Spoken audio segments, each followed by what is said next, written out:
Hello నమస్తే అందరికీ. ఈరోజు తెలంగాణ స్టైల్లో పచ్చిపులుసు ఎలా ప్రిపేర్ చేసుకోవాలో చూసేద్దాం. దానికి కావాల్సిన పదార్థాలు: చింతపండు, పచ్చిమిరపకాయలు, అల్లం వెల్లుల్లి పేస్ట్, పసుపు, ధనియా పౌడర్, బెల్లం, జీలకర్ర, ఆవాలు, నువ్వులు, ఎండుమిర్చి, ఉప్పు. 2 నుంచి 3 టేబుల్ స్పూన్ల ఆయిల్. 3 పచ్చిమిరపకాయల్ని ఇలా నిలువుగా తరిగి పక్కన పెట్టుకోవాలి. అలాగే కొత్తిమీర, కరివేపాకు,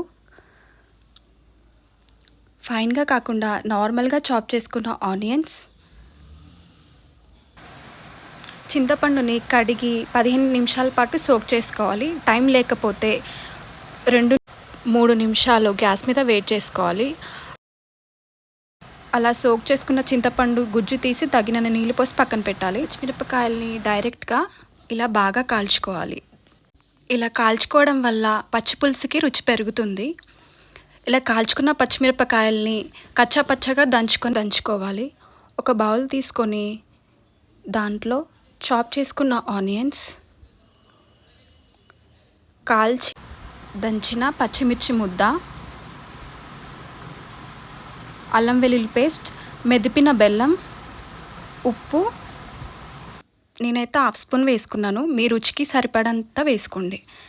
ఇవన్నిటిని బాగా కలుపుకోవాలి. బెల్లం క్రిస్టల్స్ ఏవీ లేకుండా బెల్లం మొత్తం కరిగేలా కలుపుకోవాలి. బెల్లం వేస్తే పచ్చిపులుసుకి రుచి బాగుంటుంది. తర్వాత ముందుగా ప్రిపేర్ చేసుకున్న చింతపండు రసంని దీంట్లోకి ట్రాన్స్ఫర్ చేసుకోవాలి. నార, పిక్కలు ఏవీ లేకుండా చూసుకోవాలి. తర్వాత తరిగిన కొత్తిమీరను కూడా పులుసులోకి కలుపుకోవాలి. తర్వాత ధనియా పొడిని కూడా వేసి బాగా కలుపుకొని పక్కన పెట్టుకోవాలి. తర్వాత స్టవ్ ఆన్ చేసి ప్యాన్ పెట్టుకొని అది వేడయ్యాక 2 నుంచి 3 టీ స్పూన్ల ఆయిల్ వేసుకోవాలి. ఆయిల్ కాగాక జీలకర్ర, ఆవాలు,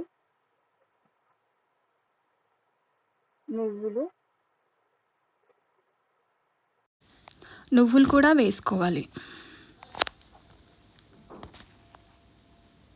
అవి కొంచెం చిటపటమన్నాక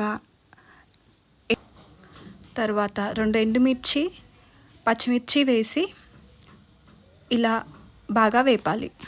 తర్వాత కొంచెం కరివేపాకు వేగాక పసుపు కూడా వేసి ఆ పోపు మిక్చర్ని ముందు బౌల్లోకి ట్రాన్స్ఫర్ చేసుకోవాలి.